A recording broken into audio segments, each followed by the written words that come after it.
नमस्कार दोस्तों, Herald online classes में आपका स्वागत है। आज मैं रीट लेवल 1 के लिए जो अपनी क्लासेस चल रही थी भाजकता की जांच, बहुत ही इंटरेस्टिंग मोड़ पर ही आ गया है, जिसका कि आज पार्ट 3 करा रहा हूँ।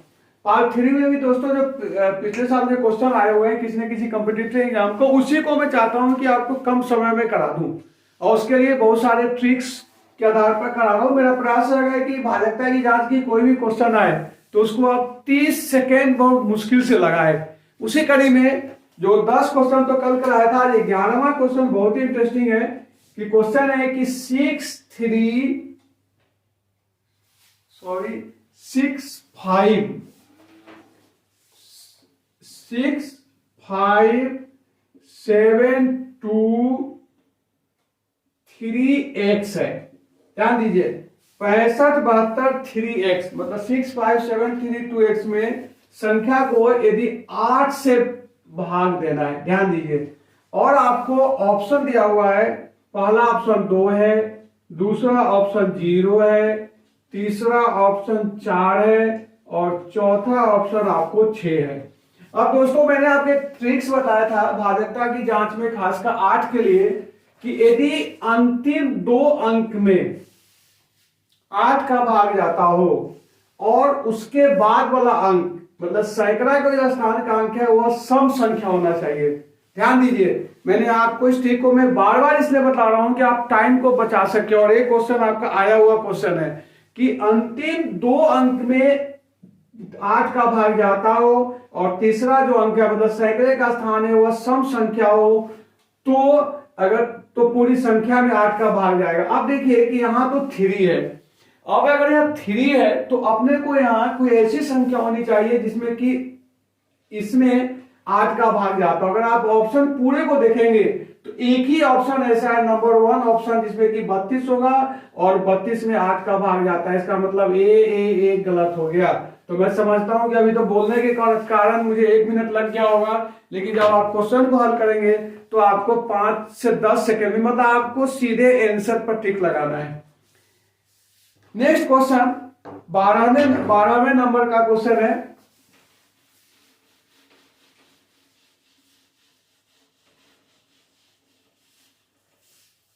वह क्वेश्चन है कि यदि 899 में अगर 63 से भाग देते हैं, मतलब किसी संख्या को यदि 899 से भाग देते हैं, समझना कि कोई संख्या, मान लिया कि ए कोई संख्या है, इस ए संख्या को यदि आप 899 से भाग देते हैं तो 63 शेष बचता है। अब अगर संख्या को 29 से भाग देना पड़े तो क्या बचेगा? दोस्तों, 29 से भाग देने के लिए मैंने आपको मेथड बताया था कि आप इसको भूल जाइए। आपको क्या करना है कि 63 में 29 से भाग देना है। और मेरे ख्याल से छोटी छोटी चीज के लिए विधि मत लगाइए, आप सीधे देखो कि 29 दूना 58 होता है, तो आप 58 में अगर आप घटा देते हो तो 5 हो गया। इसका मतलब इसका जो शेषफल होगा वह 5 बचेगा। नेक्स्ट क्वेश्चन 13 नंबर का है, वो भी बहुत इंटरेस्टिंग क्वेश्चन है। 13 नंबर का क्वेश्चन है कि 334, ध्यान से देखिए, 334 इंटू 545 इंटू 7p, इतना बड़ा क्वेश्चन है। लेकिन क्वेश्चन देखा, आप डरो मत। को यदि 3340 से भाग दिया जाता है तो p के स्थान पर क्या आएगा? मैं आपको, आप क्वेश्चन को समझने की कोशिश कीजिए। इसका मैं आपको टेलीग्राम चैनल पर पीडीएफ भी दे रहा हूं, आप उस सारे क्वेश्चन को देख सकते हैं। अब देखिए कि क्वेश्चन समझिए फिर कि 334 इंटू 545 इंटू 7p को अगर 3340 से भाग दिया जाए तो p का मान क्या गया होगा? देखो, भाग का मतलब क्या होता है, जैसे अगर 68 को अगर 17 से भाग देते हैं तो इसका मतलब हो गया कि 68 को आप 17 इंटू 4 भी तो लिख सकते हो ना, और यहाँ 17 है तो इसका मतलब भागफल 4 आ जाएगा। यही नहीं कि, तो अब अगर इसको, भाग का मतलब होता है कि विभिन्न वर्गों में बांटना, बराबर समूह में बांटना, इसको भाग कहते हैं। अब आप इस क्वेश्चन को ब्रेक कीजिए। देखिए यहां 334 है तो इसको भी 334 इंटू 2 इंटू 5 लिख सकते हैं ना, समझना। अब जब भी 2 इंटू 5 लिखेंगे तो आपको मालूम है कि 334 से 334 तो कट गया। अब आपको 545 है, 545 में जो भाग देंगे तो 2 से तो भाग नहीं जाएगा ना, 5 से भाग जाएगा, तो 5 से इसको भाग जाएगा, चाहे जितना हो जाए। आपको तो रखना है कि P की जगह पर क्या आएगा। तो देखिए कि 5 से भाग देने के बाद एक कार्य है कि अंतिम अंक 5 है, यहाँ 7P है, यहाँ मेरे पास ऑप्शन है। ऑप्शन क्या है कि कुछ ऐसी संख्या रखे जिसमें 2 से भाग जाए, क्योंकि अगर मान ली कि इससे कट गया, इससे कट गया, तो एक ही बच गया, एक 545 में तो आप काट नहीं सकते हो, तो 7P बच गया। अब 7P के पास मेरे पास ऑप्शन दिया हुआ है। ऑप्शन ये है कि पहला ऑप्शन है 2, दूसरा ऑप्शन है 4, तीसरा ऑप्शन है 3 और चौथा ऑप्शन है आपको 1। अब इसमें क्वेश्चन पूछ रहा है कि न्यूनतम ज्ञात करें। तो देखिए, या तो आपको 2 से भाग देने के लिए संख्या है तो 72 होगा या 74 होगा, मतलब इकाई अंक 2 होगा या 4 होगा। चूंकि आपसे न्यूनतम पूछा जा रहा है तो आप डायरेक्ट आंसर नंबर 1 दे सकते हो। आशा करता हूं कि क्वेश्चन आपको अच्छे से समझ में आ गया होगा। इसलिए मैं बार बार बोल रहा हूं कि गणित के क्वेश्चन को देखकर डरो मत। क्वेश्चन का एक सबसे बड़ी गणित की खासियत है कि गणित एक लिमिट कंटेंट्स पर, लिमिट थिंग्स पर कायम है, बस उसको आपको ढंग से समझना है। बाकी को इतनी गहराई में पढ़ने की जरूरत है। दूसरी बात है, अगर रीट की जो आप तैयारी कर रहे हो तो रीट के लिए एक स्टैंडर्ड है सिलेबस, ये नहीं कि बहुत ज्यादा डिटेल में जा रहा है।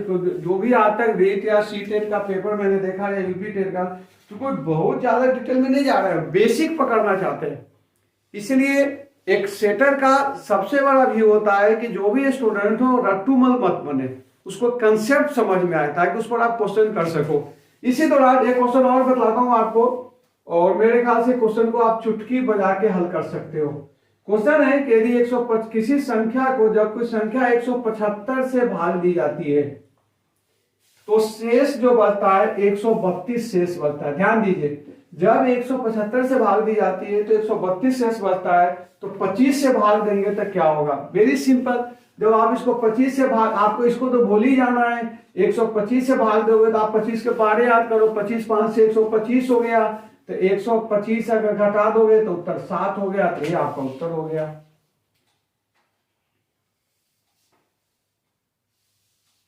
ठीक है। क्वेश्चन नंबर 15 बहुत ही छोटा छोटा क्वेश्चन है, और आपको मालूम है कि कंपटीशन एग्जाम पर एक नंबर की आधा नंबर हजारों लड़के को आगे पीछे कर देता है, इसलिए आप एक एक चीज को सही सही समझे। अब क्वेश्चन नंबर 15 एक दे रहा हूं, इंटरेस्टिंग क्वेश्चन है कि इसमें ऑप्शन दिया हुआ है। पहला ऑप्शन है 2 3 6 5, दूसरा ऑप्शन है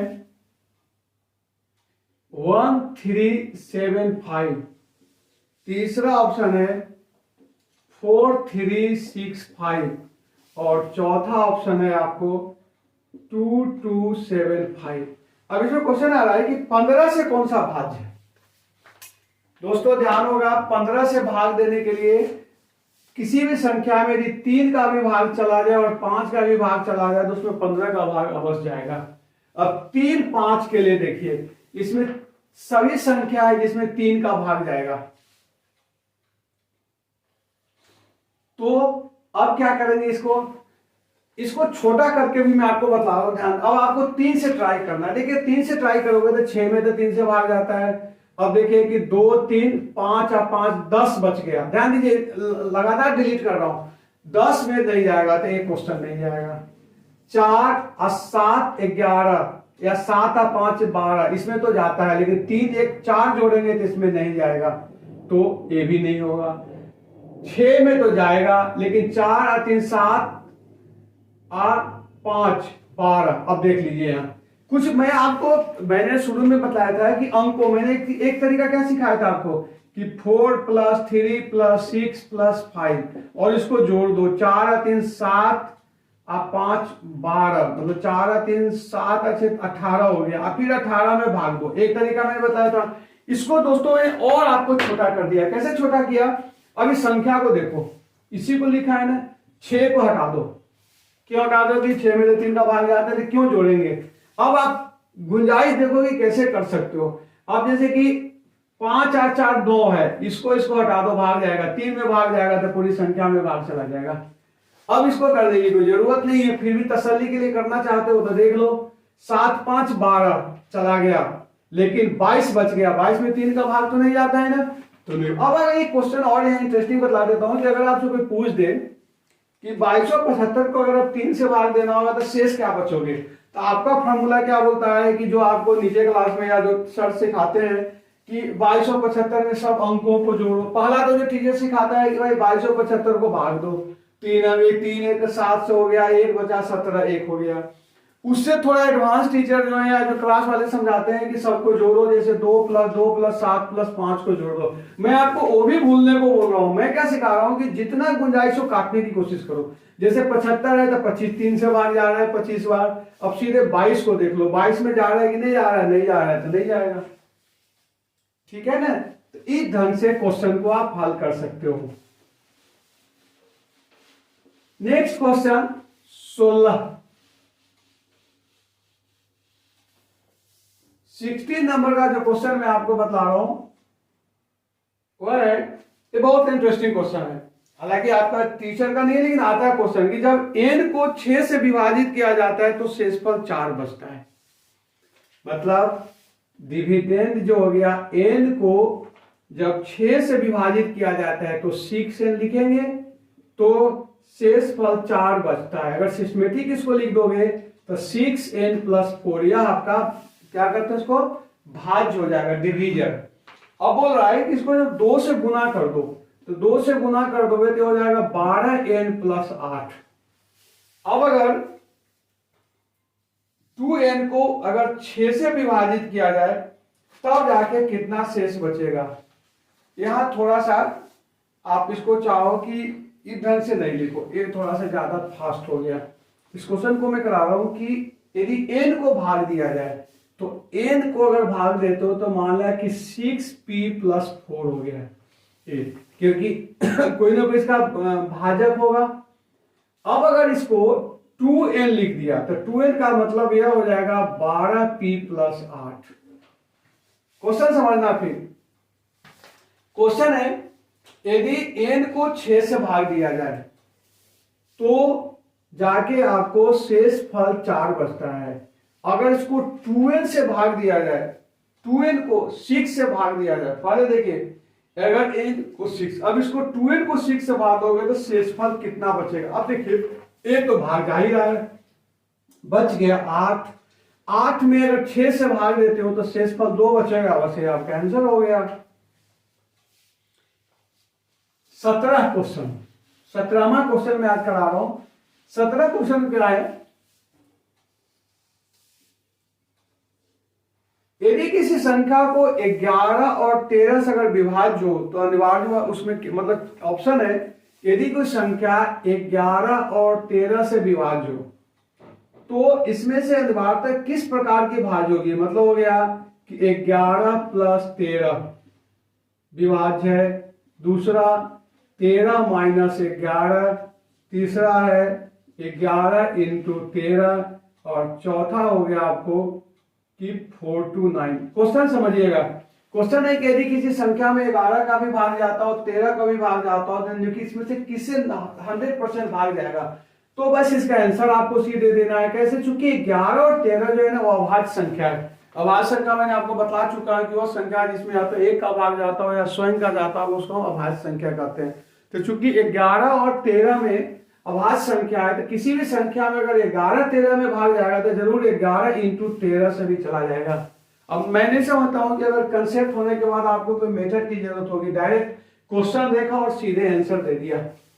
दोस्तों गणित सब्जेक्ट में अगर आप अच्छे से कर लोगे तो बहुत टाइम बचा सकते हो, और मैं आपको भरोसा दिलाता हूं कि जब तक आप उससे जुड़े हुए हो तो एग्जाम के अंतिम दिन तक, क्योंकि मेरा अभी तो आपको बेसिक सिखा रहा हूं, उसके बाद जो अपनी हेराल्ड की बुक है उससे भी मैंने अपना डाउट क्लास कंटिन्यू करूंगा। उस डाउट क्लास के बाद क्या होगा कि फिर एक मेगा क्लास लूंगा जिस पर कि सारे क्वेश्चन आप लोग लाइव क्लास में रहेंगे कि जितना आपको पूछना होगा मुझसे डायरेक्ट क्वेश्चन पूछ सकते हो। अब और एक इंटरेस्टिंग क्वेश्चन 17 के बाद आपको 18 नंबर का क्वेश्चन दे रहा हूं, बहुत इंटरेस्टिंग है और देखने में भयानक लग रहा है। जैसे 33 30 3310, दूसरा है 37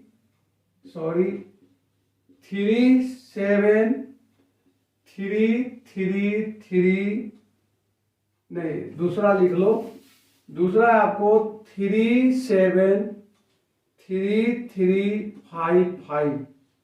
तीसरा ऑप्शन है कि 30 3375 और चौथा ऑप्शन है 22040। अब देखो ये 4 ऑप्शन दिया हुआ है। 4 ऑप्शन में आपसे पूछा जा रहा है कि निम्नलिखित में 25 से किसका भाग जाएगा। दोस्तों अलग अलग मेथड है, जैसे कि आप भाग देगा दे सकते हो या अंतिम 2 अंक से भी हो जाता है, लेकिन मैं सबसे सटीक विधि बता रहा हूं कि यदि किसी संख्या में 100 का भाग जाता है तो अंतिम 2 अंक 000 जरूर होगा। मतलब कि किसी अगर 25 को या किसी संख्या को अगर 4 से भाग देते हो तो इकाई और दाएं स्थान पर 2 जरूर आएगा। बात समझना, जैसे अगर 10 को 4 से गुना करते हो तो 40 हो रहा है, 55 को 40 से गुना करोगे तो 220 मतलब 20 हो रहा है, लेकिन 75 को 4 से गुना करोगे तो 300 मतलब 2 जीरो हो रहा है, और इसको गुना करोगे तो 4 से गुना करो तो 160 मतलब इकाई। अब देखो मैंने एक मेथड बताया कि इस क्वेश्चन के लिए खासकर, बाकी उसका है कि अंतिम 2 अंक में अगर चला जाए तो भी हो जाता है। इस क्वेश्चन के लिए क्या है कि चूंकि सारे संख्या में अगर 4 से भाग देने के बाद या कोई क्वेश्चन के लिए, not only for this question, अगर वो 25 से भाग होगा तो उसका अंतिम 2 अंक 4 से गुना करने पर 0 आना चाहिए। क्यों आ जाना चाहिए? क्योंकि आपको मालूम है कि 100 = 25 × 4। तो 10 से 4 से क्या था 40 है, तो ये आंसर आपका नहीं हो सकता है। ये आंसर हो नहीं सकता है क्योंकि लास्ट 2 डिजिट, यही ऐसा क्वेश्चन है। तीसरा ऑप्शन है जिसमें कि आपको 75 को 4 से गुना करते हो तो 300 आता है, मतलब अंतिम 2 अंक 0 आएगा। और जब भी किसी संख्या के अंतिम 2 अंक अगर 0 है तो उसमें 4 का भाग जरूर जाएगा। Next question 19।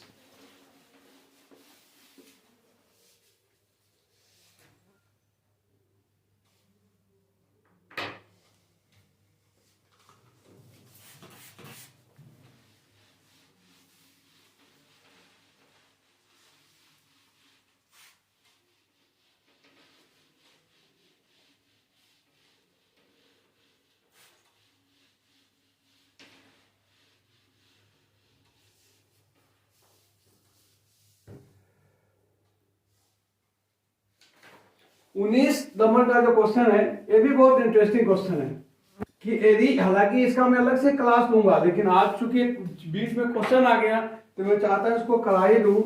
67 to the power 67 plus 67, देखिए 67 पर 60 घात है और उसके बाद 67 है। यदि इसको 68 से भाग दिया जाए तो शेषफल क्या बचेगा? एक मेथड यहां बता देता हूं कि a - 1 to the power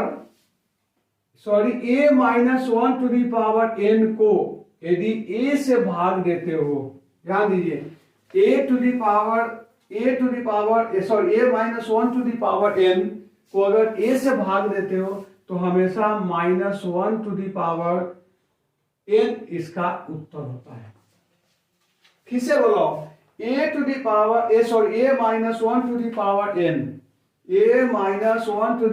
n को अगर a से भाग देते हो तो हमेशा शेषफल -1 आएगा।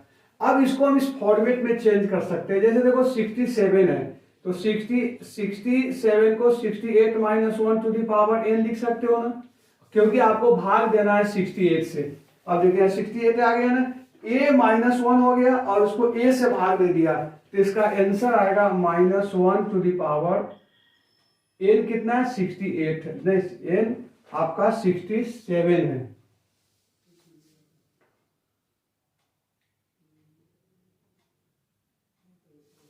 ऊपर n जो है वह 67 है।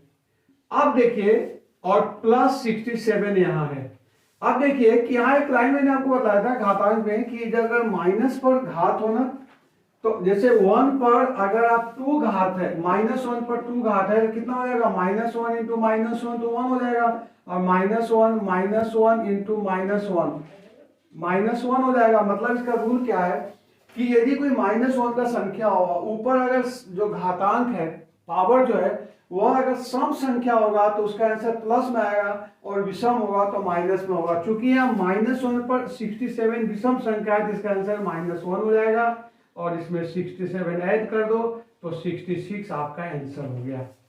आशा करता हूं कि मेथड आपको पसंद आई होगी और इसको आप कर सकते हो। अब नेक्स्ट क्वेश्चन है,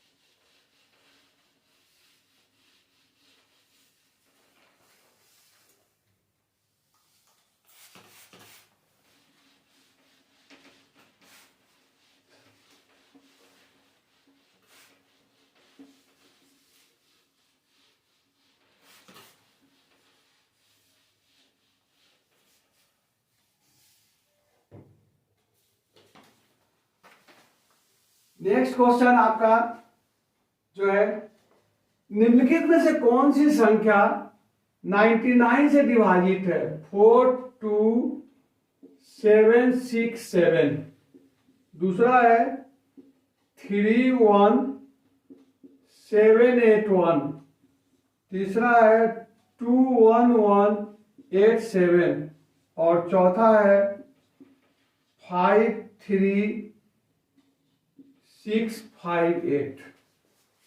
अब आपसे पूछा जा रहा है कि निम्नलिखित में से कौन सी संख्या 99 से विभाजित है। 99 के लिए जो रूल है कि आपको 11 का भी भाग जाना चाहिए और 9 का भी भाग देना चाहिए। अब जब आप इस संख्या को देख लीजिए कि क्या हो सकता है, इसको या तो पहले इवन नंबर पर देखिए कि इसका और ये मतलब 4 7 11, 7 7 14 4 18, पहले देख लीजिए 7 7 14 4 18। अब में से अगर 12 घटा देते हो तो 6 बचता है, तो 11 से तो भाग नहीं जाएगा। 7 और 3 10, और 1 11, और 1 और 8 9, 11 में से 2 गया तो ये भी भाग नहीं जाएगा। 2 और 8 10, सॉरी 2 1 3 और 7, यहां इसको थर्ड नंबर में है, हाँ इसको थोड़ा ज्यादा घसटा गया, मैं इसको दोबारा आपको करा देता हूं। देखिए लेकिन सीखिए थोड़ा कि 21187 है। अब देखिए 2 1 3 और 7 10 और 8 1 9, ये भी नहीं आएगा। यहां ट्राई कर लीजिए 5 और 6 11 और 8 19, और 5 और 3 8 हो गया ना, इसका मतलब इसका शेषफल कितना हो गया, 11 हो गया, तो इसका मतलब इसमें जाएगा। अब आपको देखना है कि चूंकि 3 तो पहले ही काट दिया, तो आपको तो 3 से 9 से मल्टीप्लाई करने की जरूरत ही नहीं है। अगर हो भी जाएगा तो आप इसको देख सकते हो कि 8, इसको अगर 5 और 3 8 और 6, 5 और 3 8 8 16, ऐसे जोड़िए 16 और 6 22 और 5 27, इसका योगफल 27 हो रहा है। 27 में 9 का भाग जाता है तो पूरी संख्या। अब देखो 99 से भी भाग देने की आपको जरूरत नहीं पड़ी है, बिल्कुल मेथड, वो भी मेथड देने की कोई विधिवत मैंने आपको करा रहा हूं, कितना कम समय में कर सकते हो उसको अपन को फॉलो किया है। इसी रंग से नेक्स्ट क्वेश्चन है 12 के लिए। 12 के लिए मैं आपको बता चुका हूं कि यदि किसी संख्या में 3 का भी भाग जाता हो और 4 का भी भाग जाता होगा तो संख्या में 12 का भाग जरूर जाएगा।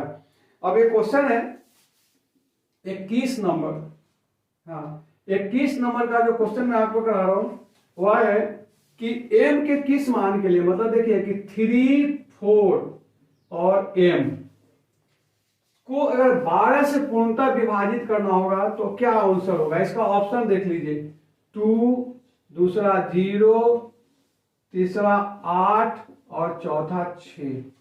अब दोस्तों देखो कि 12 से भाग देने के लिए 3 से जाना चाहिए और 4 से जाना चाहिए।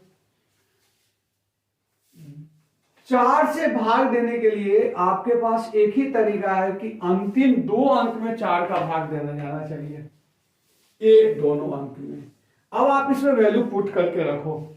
जब वैल्यू पुट करोगे तो अगर 42 रखोगे तो नहीं जाएगा, 40 रखोगे तो जाएगा, 48 रखोगे, 46 रखोगे तो नहीं जाएगा। तो 2 तो पहले ही आपको कैंसिल हो गया, है ना। अब आप देखिए कि मतलब कि 4 से भाग देने के लिए 2 में से कोई ऑप्शन। अब देखिए कि अगर आप 40 रखते हो तो 4 और 3 7 नहीं जाएगा, लेकिन 4 और 3 7 और 8 15 करते हो, मतलब इसको 3 + 4 + 8 = 15 हो गया। 15 में 3 का भाग जाता है, इसलिए आपका आंसर ये हो गया। नेक्स्ट क्वेश्चन 22 नंबर का क्वेश्चन है।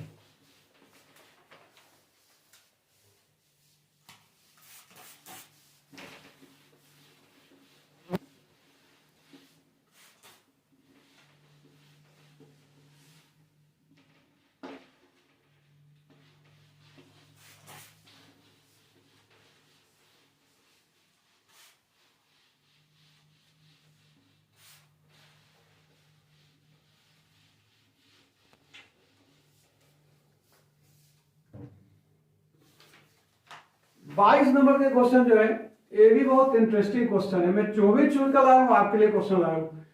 433 + 434 + 435 + 437 को यदि 6 से भाग दिया जाए तो शेषफल क्या बचेगा। या तो आप इसको जोड़ो और फिर 6 से भाग दो।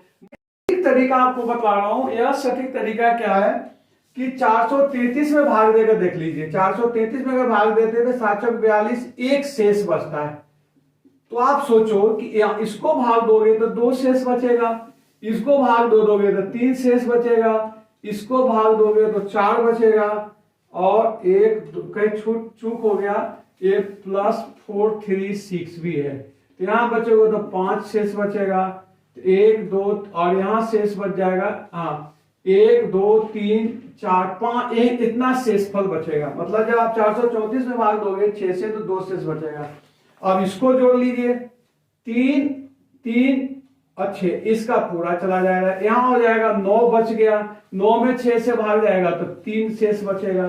फिर से सुनो, मैंने इस कितना इजी कर दिया इस मेथड को कि आप पहले इसका भागफल निकाल लो। एक यहां से पकड़ा, एक लूप पकड़ने के बाद सबको जोड़ दिया। जब इसको जोड़ोगे तो जो संख्या है उसमें 6 से भाग जाना चाहिए, तो मैं यहीं से इसको हटा दिया। जब 3 और 3 इसको जोड़ देंगे तो 6 का भाग चला जाएगा। फिर 4 और 5 9 बच गया, 9 में 6 से भाग देंगे तो 3 शेष बचेगा। तो इस ढंग से क्वेश्चन को आप हल कर सकते हो। अब 23 क्वेश्चन,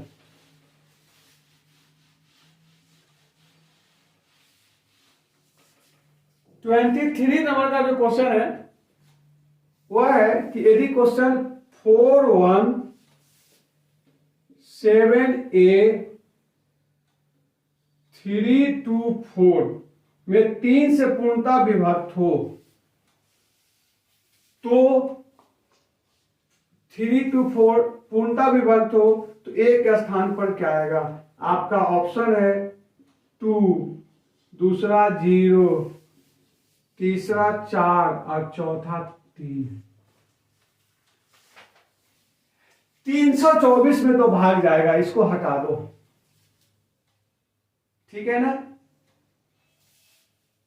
4, अब देखो कितना सिंपल कर रहा हूं। क्वेश्चन देखने पर तो भयानक लगता है कि इसको क्या हो सकता है, लेकिन मैं तो आपको जोड़ने की विधि भी नहीं बता रहा हूं। ऑप्शन दिया हुआ है आपको, और भी ऑप्शन में बोला है कि सबसे छोटी पूर्ण संख्या क्या होगा। ध्यान दीजिएगा, 4 और 1 5 और 7 12, मतलब सोचो कि इससे भी भाग दे रहा है, इसमें भी जा रहा है, तो ए का मान वही होगा जो कि मतलब कि 3 हो, 0 हो, 4 हो ही नहीं सकता है। तो सबसे छोटी पूछा जा रहा है तो इसका उत्तर ये होगा, क्योंकि ध्यान दीजिए अगर 0 लिखेंगे तो भी पूरी संख्या में भाग जा रहा है ना, तो इसका आंसर ये हो गया। और एक 24 क्वेश्चन, 24 क्वेश्चन है कि 3 क्रमागत संख्याओं हमेशा किससे विभाजित होगा। देखो 3 क्रमागत संख्या हो गया, आप सोचो इसको, माना है कि कोई संख्या x है, दूसरा हो गया x प्लस 1 है, और तीसरा हो जाएगा x प्लस 1 और x प्लस 2। दोस्तों अगर इसको जोड़ोगे तो a तक 3x हो रहा है और 3x प्लस 3 होगा या इसके मल्टीपल में होगा। तो आप देखो कि 3 कॉमन ले लोगे तो x प्लस 1 हो जाएगा ना, तो इसका मतलब 3 से अवश्य भाग जाएगा। मिला जुला के 3 क्रमागत संख्या जो होगी हमेशा 3 से विभाज्य होगा। और एक और इंटरेस्टिंग क्वेश्चन है 3 टू द पावर 11। पहले इसको